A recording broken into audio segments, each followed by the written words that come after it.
Surf's up, guys, it's Mauisnake, and today we're going to be grading the teams participating at the GAMERS8 tournament in Saudi Arabia based on the outright odds through Pinnacle Esports' lens. I'm going to be going through all of the teams in a 16-team tournament, saying what their likelihood is to win the tournament. I'm going to be judging Pinnacle's odds, and for format's sake, it's single elim. It's only best of threes. If you win, you move forward. If you lose, you are sent home.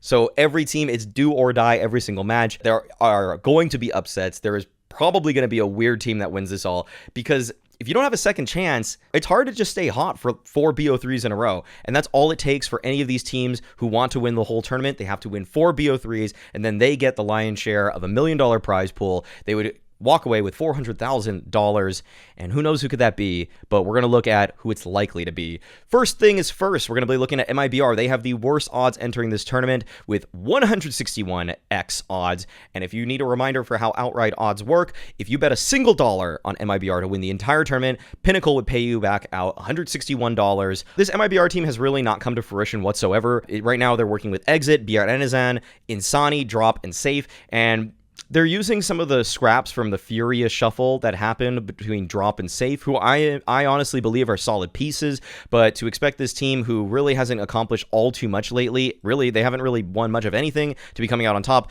you can say that this is a huge long shot for them and very unlikely. So, second least likely team is the Falcons. This team actually got an invite for being, in some ways, a local team. And so they kind of just got a free invite, which really doesn't mean too much in terms of how qualified they are to play this one. They also went through some roster changes. I would say that they went through an upgrade. They picked up Boros. They now are working also with MHL and Lonks. And they are playing still with MBK and Body. They've played some qualifiers. They've been losing to teams like Into the Breach and losing to teams like Aurora. You wouldn't really think that this team has too much of a shot at winning anything either here. So it seems like it's incredibly unlikely for the Falcons to make it anywhere in this one.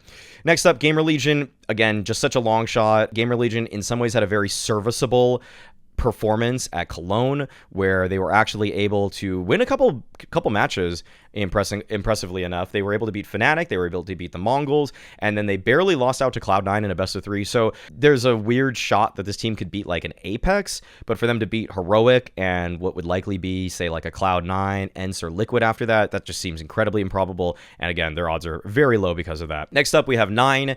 I've labeled these guys, unfortunately, in a Snake and Banter podcast as some onliners, because I've seen that their individual performance really falls off once they're at LAN, once there are nerves in play. And so 9, yeah, 54x odds. Unfortunately, they're going to be rounding out the F tier of what's going on at GAMERS8. But we're moving into the D tier here. Furia has 27x odds, and Furia has unfortunately just also had a very tough time. They lost out in the IEM Sydney Euro Open Qualifier to Sprout. They lost out to 500, and at Cologne also, they lost to the Mongols. Like, this team is not finding its footing yet. It feels like the clash of ideas between Fallen, Art, and what Fury's been doing before has really hindered their ability. Next up in the D tier is Fnatic.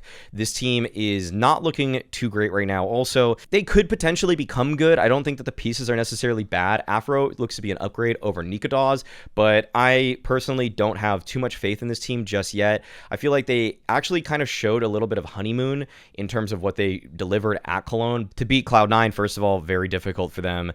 And for them to then beat the winner of Liquid ENCE just seems really unlikely. And another team that's in the D tier, even though it's such a storied organization, is Liquid. Same odds as Fnatic, as a matter of fact. I think that this Liquid team right now is in a rebuilding phase where, without explicitly stating it, it does seem like they're kind of looking for budget pieces.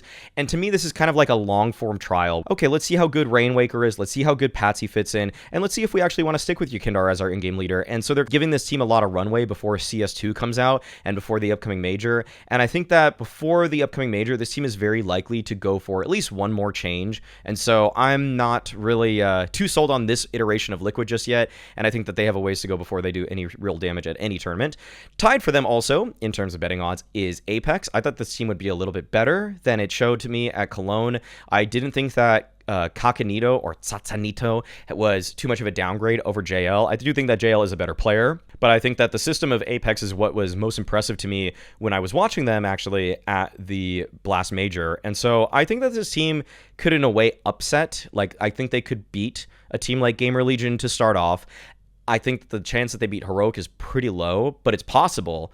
And so this isn't a team that I would really bet on just yet. But like, if you were like a big gambler, I mean, in a weird way, I think Apex is going to have a sneaky performance at some point in this team's history, or at least this 5-man roster's history. This could be it. This could be the tournament for it in just single Elim BO3s. And I also think that one thing that's really cool about this team is that they anti-strat really heavily. And now that they know their matchups so far in advance, I think they are going to expect the exact sort of maps that they're going to play. They're probably even going to prepare for things that are going to happen in their bracket, because every time I watch Apex's videos, and even when they talk about themselves in post-game interviews, they really talk about the fact that they come in with anti-strat, they come in with a very serious game plan. And in a tournament like this where you can target your opponents so accurately because you have this bracket before you, Apex is the kind of team to me that I really would think that should thrive in this kind of thing, or at least just do a little bit more damage than you would expect, because they're a team to me that looks to work a little bit harder than their opponents, where they're not the ones that actually are just going to play their own game. They're going to structure their approach to their opponent.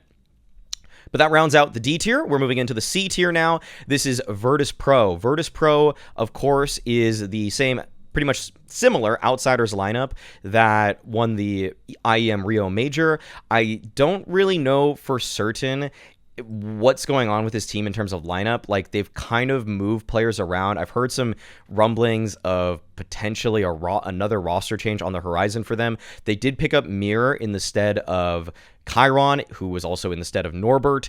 I just don't know what to get out of this team, which in turn, it might mean that they're undervalued. In terms of like 16x, this team could be better than a 16x right now, but it's just that we don't really know, because when they've been playing online lately, they lost to some random teams. They lost to a team called Thunderflash recently at the European Open qualifier for IEM Sydney, and I have no idea what to make of that, because that Thunderflash team has nobody I have ever heard of. It's a team of 5 Polish players, and legitimately, you wouldn't know a single one of these names. Klamekska, Bajmi, Exist, Flay, and Sejot. Like, you don't know who those are. I don't know who those are, and you for sure don't know who those are. Write in the comment below if you know who those are, but you don't, so you're not going to write a comment. But write a comment anyways, because you're nice. These odds are actually a little bit low for Na'Vi. Given their first matchup is Furia, I think they should actually be able to handle that pretty well. And then they're probably going to be playing against Vitality, and that's where things obviously get pretty scary for Na'Vi. But for 13x in a single Elim tournament for a Na'Vi, it's really tough to think that Na'Vi is going to be able to beat Vitality. But I actually don't think between FaZe, VP, G2 on that other side, it's that bad. But it's just that to win 4 consecutive BO3s just seems so unlikely for where this Na'Vi is today. But I think that if there's any team that's going to be getting better and better, I would think Na'Vi with Blade and Alexi B should probably go back to the drawing board pretty quickly, because even though I was very much so not sold on what Alexi B was able to accomplish with the NAP roster, I did see that they got better tournament by tournament, and that was because of DJL and Alexi B working together to figure out what the problems were. That this team probably could improve at a faster rate than that NIP team. So this to me also isn't like a terrible flyer to take. The final team of the C tier in my eyes is going to be FaZe at 8.5 odds. I could have put this team in the B tier or C tier based off of these numbers, but I'm just going to be taking them in the C tier. I, for one, was very disappointed with FaZe and what they didn't do, or what they did, how they didn't deliver actually at Cologne, losing to Na'Vi, who actually have worse odds in terms of their likely success at this event, according to Pinnacle, and they just felt so flat. Like, the way that they lost just felt super disconnected. They almost beat Na'Vi on Overpass, but they really just, like, 6 rounds on Mirage was pretty sad. This FaZe team, when they play against some of the real heavy hitters who FaZe used to be coming out on top over, they still don't have it. They got 2-0'd by both of those teams. They even dropped a map to NIP on Mirage also. Like, if there's this vulnerable on Mirage, I'm very worried about this FaZe team. So I think they could even lose to Virtus Pro in the first round.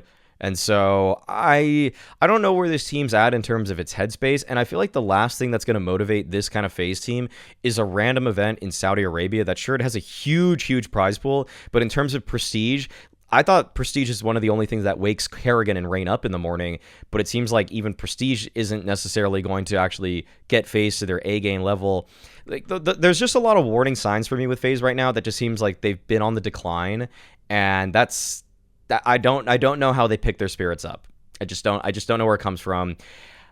I don't know if Neo's gonna inject something into this team to get them to perform to the level they used to, but it seems pretty unlikely to me. I feel like the interviews he was just saying like, I'm just kind of watching, just gonna see what they do, and then maybe I'll give input later.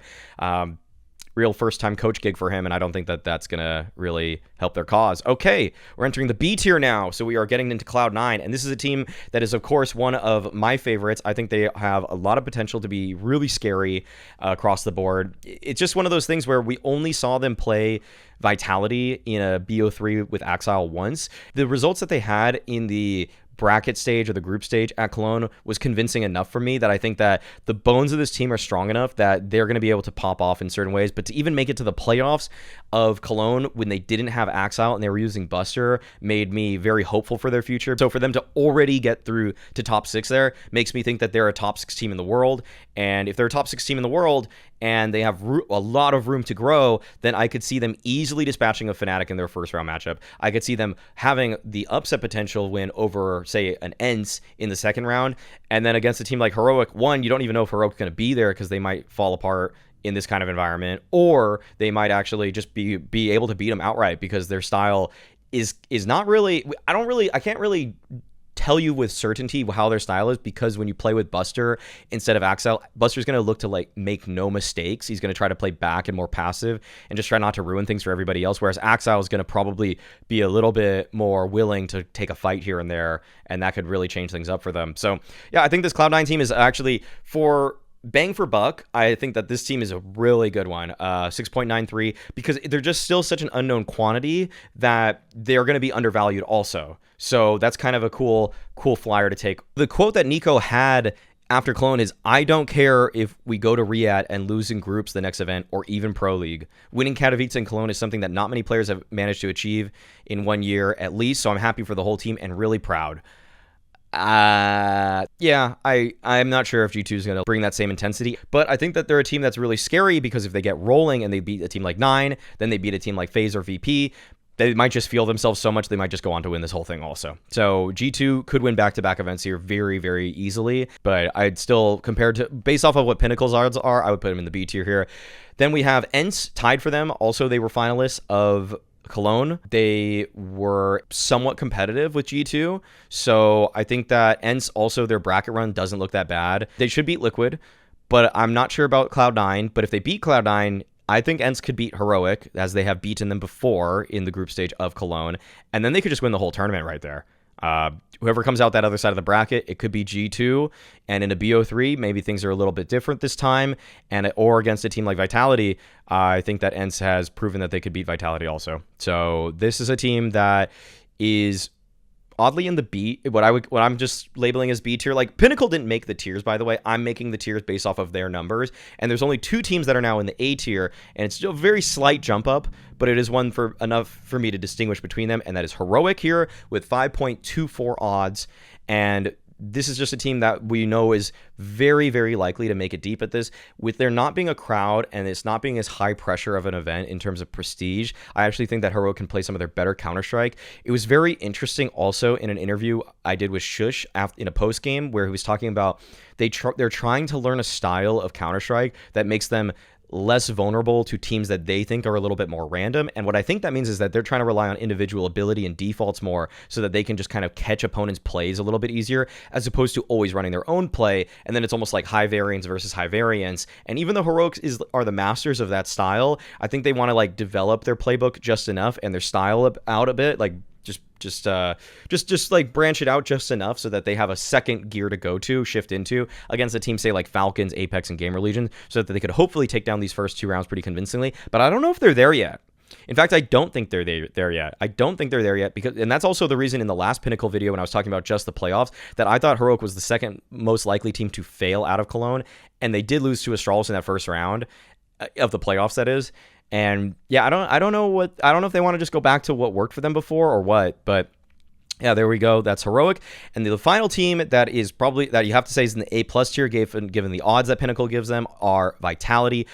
4.92x odds, and they are still a team that should be feared, But given that they didn't actually put it together at Cologne, I don't think that's something to worry about too much. I think that this team is so close to being a championship contender team. In fact, they are a championship contender team by all metrics, that even though they didn't actually punch in a ticket for the grand finals at Cologne, I do think that this team is good enough that they have a great chance to win their first 2-round matchups, but probably beating MIBR, probably beating Navi, and then against a team like G2, that's a little bit of a coin flip for me, and then they could easily also just win the whole thing after that, because you're probably either playing Heroic, Cloud9, or ENCE. So that's going to be it, guys, for the GAMERS8 team tier list as provided by Pinnacle's Outright Odds. Be sure to visit their website once again in the link below. And as always, guys, being toxic is a choice.